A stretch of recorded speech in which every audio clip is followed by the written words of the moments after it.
시장의 이슈를 깊이 있는 분석으로 들어보는 시간입니다. 마켓 비하인드. 오늘은 이영훈 IM증권 서울금융센터 이사님을 모셨습니다. 이사님 안녕하세요. 네, 안녕하세요. 네. 자, 저희가 먼저 이제 미국 증시 마감 상황을 좀 살펴볼 텐데 이제 하루하루는 크게 의미가 없는 것 같습니다. 좀 최근의 추세가 좀 중요하지 않을까 싶기도 해요. 어떻게 보고 계세요? 시장을 지켜보면은 네. 꾸역꾸역 올라간다는 느낌. 그러니까 이제 사실 좀 불안하게 출발했어도 뭔가 이슈를 만들어 가지고 미정부 인사들이 좀 우호적 발언을 해가지고 주가를 반전을 시키고 네. 그러면서 주가는 또 거기서 따라서 꾸역꾸역 올라가는 또 그런 패턴이 반복이 되고 있는데 시장의 어떤 지표들을 놓고 말씀을 드리면 예전부터 제가 그러니까 이제 한참 증시가 좀 불안할 때 네.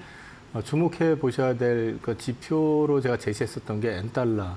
엔달러가 만약에 135엔대까지 강하게 떨어진다든지 아니면은 미 국채 10년물이 4.7을 넘어서는 어떤 그림이 나온다든지 뭐 이런 것들 거기에 테슬라라든지 엔비디아 주가가 뭐 만약에 급락을 해가지고 테슬라가 200불이 깨진다든지 뭐 이런 상황이 나왔을 경우에는 시장 되게 조심해야 된다고 했는데 모든 상황 자체가 지금 네. 뭐 논할 가치가 없는 네. 지금 수준이잖아요. 네. 여기에 더해가지고 지니어스가 통과되고 이제 스테이블 코인에 대한 이슈들 본격화되기 시작하면서 결국 그거는 이제 미국채에 대한 어떤 매수처를 갖다가 추가적으로 제공하게 되고 SLR 또 규제 완화하면서 역시 마찬가지로 국채의 어떤 가격이라든지 이런 것들을 좀 안정화시키는 어떤 그림들. 전체적인 그림을 놓고 말씀드리면 미국은 어쨌든 지금 유동성 장세의 흐름을 보여주고 있는 거라고 볼 수 있고요. 여기에 더해가지고 트럼프 대통령에 대한 호불호를 떠나가지고 네. 그 양반이 추구했던 상황에서 보면 관세와 관련해가지고는 기본관세 10%에 대해서는 지금 아무도 얘기를 안 하죠. 거기에 부과해가지고 뭐 이제 각 국가별 또는 품목별 관세에 대한 것만 가지고 서로 조정하려고 기본관세 야 그게 말이 돼라고 시비 거는 네. 사람 아무도 없잖아요. 네. 그것만 가지고도 사실은 미국은 지금 관세 수입이 엄청 커진 거잖아요. 거기에 또 감세 법안 지금 일단 상원에서도 조정이 거의 뭐 돼가지고 통과되는 분위기 나오고 네. 또 여기에 더해가지고 자기는 아니라고 계속 고집을 피웠지만 네. 결국 가서 약달러 네. 현상 나오는 상황 이런 것들 놓고 봤을 때는 미국은 큰 그림에서 봤을 때는 유동성 장세 진행되고 있는 거다. 그런 맥락에서 같이 보시면은 시장을 좀 이해하시는 데 도움이 될 것 같습니다. 일단 상승되고 있는 배경에 관세 유예 연장 가능성 또는 이제 무역 협상 낙관론 이런 얘기가 좀 나오고 있긴 하거든요. 계속해서 이런 영향을 받을지 궁금해집니다. 이제 그 사람들 입으로 말하는 거를 액면대로 믿을 수는 없지만 네. 분명한 거는 미국이 지금 관세를 강행을 해가지고 네. 또 한 번 시장에 충격을 이제 준다고 했을 경우에 그 충격이 그 대외 미국 외국가들이 받는 충격하고 미국이 받는 충격을 이제 비교해 봤을 때 어디가 더 크냐는 지난번에 확인이 된 것 같아요. 네. 그러니까 미국이 더 심하게 받는다라는 거. 그리고 미국은 어쨌든 지금 트럼프 하는 행보 자체가 조금 독특하긴 하지만 네. 이해관계가 많은 그 사람들, 집단들이 강하게 반발을 할 수 있는 그 민주주의 국가잖아요. 자본주의 국가기도 하고. 그렇기 때문에 트럼프의 행보가 마냥 일방적으로는 못 갈 거라는 거. 그런 것들이 사실은 관세와 관련된 부분이라든지 이런 것들이 다시 재개될 수 있다는 불안감이 있음에도 불구하고 시장에는 어느 정도 학습된 경험을 가지고 좀 낙관하는 부분이 있는 것 같아요. 학습된 경험을 통해서. 자, 그런가 하면은 이제 오늘 아침 EU가 이제 미국과 관세 협상을 타결했다라는 소식이 들리는데 관세 불확실성 여전히 이제 다른 국가들과는 좀 남아있는 상태고, 자, 국내에서는 봤을 때 추경안과도 상법 개정안 등이 좀 촉각을 곤두세우고 있는 상황인데 이 부분은 좀 우리 이번 주 내에 좀 처리가 될지도 궁금하긴 하거든요. 당초 민주당 안으로는 7월 4일 날 네. 상법 개정 관련해가지고 통과시키겠다라고 의지를 밝힌 바가 있는데 네.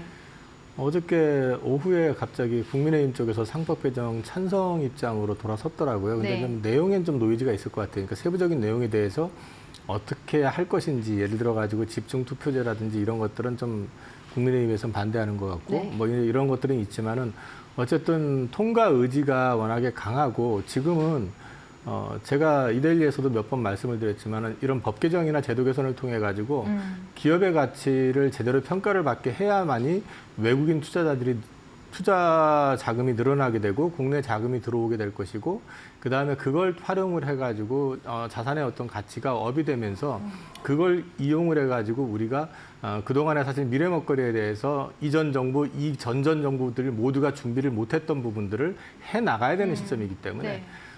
그런 것들을 활용한다고 봤을 때는 상법 개정은 어찌됐든 간에 가야 될 길이라고 저는 보고 있거든요. 그래서 뭐 이게 이번 주에 되느냐 안 되느냐가 중요한 게 아니라 네. 큰 그림에서 무조건 가야 된다. 그렇게 말씀을 드려야 될 것 같고 네. 추경 관련해가지고는 지금 좀 정치권에서 말들이 많더라고요. 뭐 보이콧을 했네 뭐 이런 기사도 좀 본 것 같고 한데 이건 개인 정치적인 호불호를 떠나가지고 개인적인 생각은 만약에 뭐 보이콧을 하시든 뭘 하시든 간에 하시는 분들한테 좀 말씀드리고 싶은 거는 제가 좀 돌아다녀 보니까 종각에서 종로 3가 그 대거리 그 거리를 한번 가보시면서 상가 공시를 한번 보시라는 말씀드리고 싶고 그 다음에 또 홍대 입구 쪽에 가보셔가지고 그쪽도 한번 지켜보시라는 저 깜짝 놀랐던 게 홍대 입구가 공실이 생긴다라는 거는 네. 지금 그만큼 내수가 죽었다는 얘기고 내수가 굉장히 힘들다는 얘기거든요. 맞아요. 그래서 이런 부분들을 감안을 해서 보셨을 때는 정치적인 이해관계를 떠나가지고 지금 내수에 대한 부분은 좀 진정성 있게 고민을 해보셔야지 그게 정치의 어떤 모습이 아닐까 싶어요. 네, 내수 경기 부양에 대한 얘기를 좀 해주셨습니다. 자, 6월 달 한 달간의 이 코스피가 계속해서 숨가쁘게 올라가고 있습니다. 코스피 3,000선을 회복한 가운데 이제 3,010선 계속 유지할 수 있을지가 또 주목이 되고 있는 상황입니다. 7월에 추가 랠리 가능할까요? 저는 지수상으로 뭐 여기서 다시 2,600에서 3,000 올 때 것처럼 막 강하게 드라이브를 건다 이런 개념보다는 조금 네. 지수상으로는 쉬어갈 가능성이 있지만 계속 말씀드리는 게 자꾸 요즘 뭐 목표치가 3,500이냐 600이냐 뭐 4,000이냐 5,000이냐 얘기들을 하시는데 그거보다 주목해 보셔야 될 점은 하단에 대한 지지선이 계속 위로 올라온다는 거거든요. 이거는 계속 위로 올라온다는 거는 시장하고 지금 약속이 돼 있는 상법 개정이라든지 또 제도의 개선을 전제로 외국인 투자자들이 들어오고 있는 거고 그걸 보고 지금 국내 자금들이 증시로 들어오고 있다는 얘기거든요. 그래서 네네. 이 부분의 어떤 신뢰만 지켜지고 이행이 된다라고 하면은 저는 지수 하단은 계속 올라올 것이다. 아마 어느 시점 가면 지수 3,000이 바닥일 것이다라는 얘기가 나올 수 있을 거다. 그래서 지금은 주식을 정리해가지고 도망가야 되는 또는 피해야 되는 그런 시점이 아니라 네. 주식이 빠지면은 뭘 살까를 좀 고민해야 되는 시점이다라는 쪽으로만 말씀을 드리겠습니다. 추가 조정이 들어올 때는 매수를 하는 방향으로 제시를 해주셨습니다. 자, 2분기 이제 실적 시즌을 앞두고 있는 상황인데 미국의 이 상호 관세 부과에 대한 유예가 있으면서 기업 실적도 좀 우호적인 환경이 좀 조성된 것 같긴 합니다. 증시 전반에 좀 밸류에이션이 높아졌는데 그만큼 업종과 또 종목별로 주가의 실적이 굉장히 민감하게 반응할 것으로 보이는데 어떻게 판단하고 계실까요? 일단 밸류에이션에 대한 부담 이런 거를 일단 과거 학습된 걸로 봤을 때 경험으로 봤을 땐 지금 PBR 1배 이러면은 우리가 상단에 도달했다 이렇게 볼 수도 있는 거고 PER 기준으로 10배 근처면 이게 싼가 이런 얘기들을 할 수 있지만 글로벌 트렌드를 가지고 얘기를 한다든지 아니면 글로벌의 어떤 평균치를 가지고 얘기를 한다 그러면 사실 지금 PBR 1배에서 왔다 갔다 하면서 야 꼭대기 온 것 같아라고 얘기하는 국가 별로 없습니다.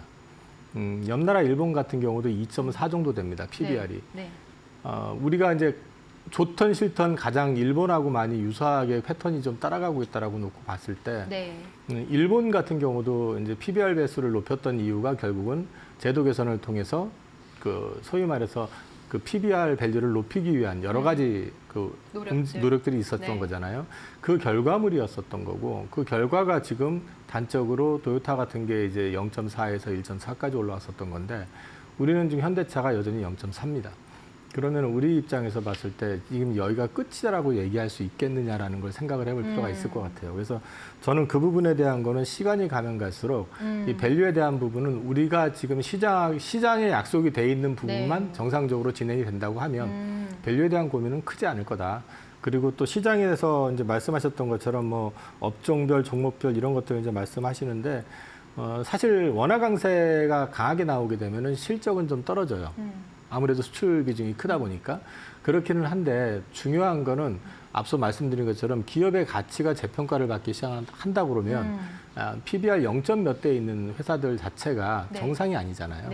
그러면 사실은 수익이 그 소위 말해서 원화 강세로 인해 가지고 이제 이익단이 조금 줄어든다 하더라도 기본 밸류 자체가 올라가게 된다 그러면은 그거는 상쇄가 되고도 남을 수 있다. 그래서 저는 지수에 대해서 지금은 약속이 제대로 이행이 된다는 전제 하에서 말씀을 드리면 크게 문제될 건 없을 것 같다.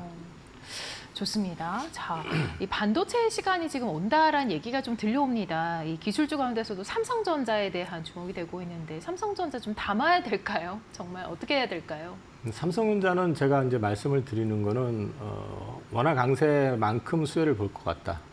일단 거기까지는 말씀을 드릴 수 있는데 삼성전자 하면은 사실은 우리나라의 대표 기업이었었고 한국 증시가 강세가 된다든지 원화가 강세가 나올 때는 외국인들이 무조건 담아야 되는 주식이었거든요. 근데 최근 패턴은 좀 다릅니다. 네. 그거는 결국 실적에 대한 노이즈도 있지만은 기술적인 패권을 이미 상실한 상태라는 걸 갖다 시장에서 확인시켜주고 있다는 거죠. HBM 쪽 관련해 가지고 지금 당장 HBM3E는 고사 이제 뭐 지나간 얘기라고 치더라도 HBM4를 가지고 얘기하면은 지금 하이닉스 같은 경우는 초도 물량이 지금 공급이 되고 있고 마이크론 테크놀로지 같은 경우도 이제 샘플 테스트를 받고 있는 상황. 근데 삼성전자는 여전히 3E 테스트 통과가 안 돼 있는 상황이거든요.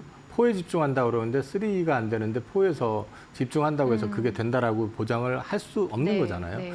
시장은 그런 부분들에 대한 우려를 하고 있는 거고 파운드리와 관련돼 있는 부분에서도 우리가 자꾸 TSMC를 끄집어내면서 경쟁 구도를 얘기하는데 그 말이 안 되는 게 마켓시어 60%대인 회사하고 지금 7%대 후반인 회사하고 어떻게 경쟁자가 될 수가 있냐는 거죠. 이제는 현실을 인정을 해야 되거든요. 네. 그래서 파운드리 관련된 부분에서는 자생 방안에 대해서 삼성에서 심사숙고해서 어떤 식이든 방안이 나와야 된다. 그게 아니라고 하면은 사실 삼성의 과거 영화를 기대하는 거는 조금 한계가 있을 것 같다. 그래서 저는 삼성전자가 여기서 못 오른다고 생각은 안 해요. 말씀드렸지만 원화 강세가 나온다 그러면 거기에 따라서 그만큼은 오를 수 있을 거라고 보지만 시장을 아웃퍼폼하는 어떤 흐름이 나오려고 그러면 기술적인 부분에서 검증이 돼야 된다. 말씀을 드리겠습니다. 자체 내부의 기술적인 부분이 아닐까 싶은데요. 자, 이번 주 발표될 그럼 삼성전자 2분기 실적 전망도 좀 부정적으로 보시겠네요. 일단 시장에서 예상하고 있는 거는 하이닉스는 9조에 육박하는데 삼성전자는 잘해야 6조. 그 정도 얘기하는 것 같아요. 일단 그것만 가지고도 이제 큰 의미는 없을 것 같고요. 지금 사실 실적 자체보다는 삼성전자는 기술적인 부분에서 어떤 식이든 간에 시장하고 소통을 좀 명확하게 하실 필요가 있다. 작년 2, 4분기 컨퍼런스 콜에서 네. 그 3 버전 퀄 테스트 통과 얘기를 한 지가 벌써 1년입니다. 1년 동안 지금 진행이 안 됐다라고 네. 하는 거는 시장을 속였거나 아니면 뭔가 기술적으로 문제가 있어가지고 안 됐다라고 한다면은 그 부분에 있어가지고 시장하고 명확한 소통을 해주시는 게 글로벌 기업다운 모습이 아닐까 싶어요. 그래서 시장이 좀 삼성전자를 걱정하고 있고 저도 개인적으로 고객님들 삼성전자 보유 주식 갖고 계신 분들은 원래 잘 안 파세요. 심지어 코로나 때 4만 원대 사셨던 분 9만 원까지 갔었는데도 안 팔고 계시다 지금 갖고 계신 분들도 계시거든요. 그런데 이런 분들한테 실망을 안 주시려면은 삼성전자가 적어도 지금까지 보여줬던 모습과는 좀 다른 모습을 이번 실적 발표 이후에 행보를 통해서 보여주셔야 될 것 같습니다. 너무 좋은 말씀 해주신 것 같아요. 사실 등을 돌렸다기보다는 저희가 기다리고 있는 상태가 아닌가 싶긴 하거든요. 뭔가 얘기가 나오기를 기대하고 있는 상황인데, 자, 2분기 실적 시즌 그렇다 그러면 어떤 종목들이 좀 주인공이 될지가 궁금합니다. 어닝 시즌 어떤 종목과 어떤 종목이 좀 눈에 들어오세요? 상반기가 조선, 방산, 원전, 그다음 전력기기, 네. 그리고 이제 5월 말부터 시작해서 이제 하이닉스로 대표되는 반도체 이렇게 이제 주가가 전체적으로 움직였다고 보면 실적 시즌에서도 사실은 이제 보셔야 되는 건 결국 첫 번째는 조선일 겁니다. 조선이 지금 1, 4분기 어닝 서프라이즈 냈고 추가적으로 어닝 서프라이즈를 계속 해 나가면서 이제 서프라이즈뿐만 아니라 향후 하반기에 수주라든지 이런 부분들이 연속될 수 있느냐 하는 부분들, 네. 그다음에 쇼티지가 나고 있는 전력기기와 관련된 부분, 이 부분 역시도 실적과 향후 어떤 가이던스에 대한 부분을 지목해 보실 필요가 있을 네. 것 같고요. 원전 같은 경우는 사실은 뭐 실적하고는 별 무관하게 일단 움직일 가능성이 있기 때문에 그건 좀 별개로 좀 놓고 보셔야 될 것 같고, 네. 반도체 쪽에서는 결국 말씀드렸던 것처럼 삼성전자는 지금 당장 실적보다는 앞으로 기술적으로 얼마만큼 빨리 따라붙을 수 있는지에 대한 거를 명확하게 시장하고 소통하실 필요가 있고, 네. 하이닉스는 거꾸로 시장의 어떤 강자로서의 리더십을 언제까지 어떻게 끌고 갈 것인지에 대한 명확한 방향성을 제시해 준다고 그러면 그쪽과 관련돼 있는 움직임들은 좀 지속될 수 있을 것 같고요. 하반기에 좀 기대해 보실 만한 거는 실적하고 연계해가지고 얘기를 네. 하라 그러면 엔터. 음. 엔터. 어저께는 또 화장품이 많이 올라가지고 사실 또 화장품도 해당이 되긴 하는데 네. 쫓아서 사시는 것보다는 좀 조정을 받을 때, 눌림목일 때 사시라는 측면에서 말씀을 좀 드리고 싶습니다. 네. SK이노베이션이나 또 다른 뭐 통신 쪽 이런 쪽은 크게 영향은 없는 걸까요? 통신 같은 경우 사실은 이제 SK이노베이션 같은 경우는 어떻게 급등했었던 거는 실적이 좋아질 것이다 이런 얘기들도 있었지만 사실은 쇼커버 성격이 되게 강합니다. 그러니까 이제 소위 말해서 쇼패팅을 했었던 물량들이 어떻게 강하게 커버가 좀 들어왔던 측면이 있어요. 이유는 정유 쪽의 정제 마진이 좋아지면서 실적이 좋아질 거야. 첫 번째가 나왔고 두 네. 번째는 이사전지 쪽이 워낙에 안 좋은 상황인데 네. 현대차 쪽으로 납품이 커지면서 가동률이 100%에 육박하다 보니까 되게 좋아지는 것 같아. 네. 이게 이제 맞물린 데다가 또 한 가지 지금 최근 시장의 특징은 많이 올라간 거 쫓아가는 것보다 안 오른 놈 중에서 올라갈 만한 놈이 뭐가 있지? 이걸 찾는 약간 두더지 게임 같은 거거든요. 네. 그래서 그런 얘기가 나오는 데다 실적이 좋아진다고 하니까 SK이노베이션 같은 경우는 그동안 시장에서 재무적 리스크, 실적 이런 것 때문에 완전히 버려져 있던 주식이다 보니까 네. 반대로 강하게 좀 튀어 올라온 측면이 있습니다. 네. KT 같은 경우는 사실은 제가 작년이 아니라 지난주에 네. 고객님들한테 이거는 약 일종의 방어주적인 성격도 있지만 많이 안 올랐고 네. 그래서 이제 좀 놓자고서 사드렸던 주식인데 어제자로 9%, 8% 이렇게 올라갔단 말이에요. 네네. 근데 이제 이것도 역시 마찬가지 개념으로 볼 수 있고요. 그런 맥락에서 놓고 본다 그러면은 이제 그동안 좀 못 올라 있었던 종목들 가운데서 상대적으로 좀 순환매가 돌아갈 만한 거는 이슈 메이킹이 될 만한 거. 예를 들어서 뭐 미국이 계속해가지고 한국에다 요청하고 있는 건 LNG 좀 사가, LNG 투자 좀 해 이거라고 네. 한다면 그거와 관련돼 있는 주식들 어떻게 살짝 움직임이 있었거든요. 뭐 이런 식으로 해가지고 안 움직였던 종목들이 순환매 형식으로 좀 돌아가는 그런 패턴의 일환이라고 저는 보고 있습니다.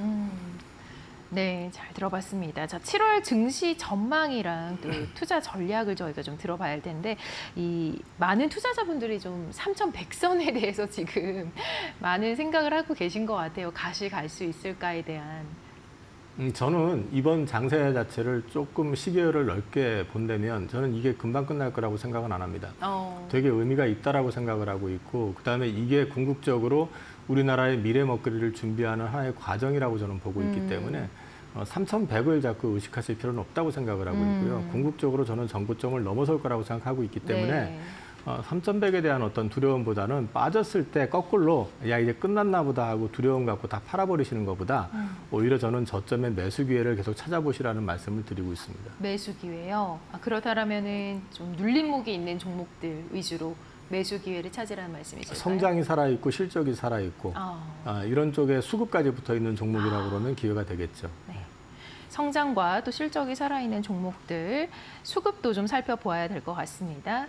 자, 간밤에 뉴욕 증시 흐름이 괜찮았습니다. S&P 500과 또 나스닥 모두 또다시 최고가 경신을 하기도 했는데요. 이 흐름을 그대로 국내 증시에서 받을 수 있을지 오늘 잠시 후에 마켓나우 1부에서 한번 살펴보도록 하겠습니다. 저희는 여기서 마무리하도록 하겠습니다. 시청해주신 여러분 고맙습니다.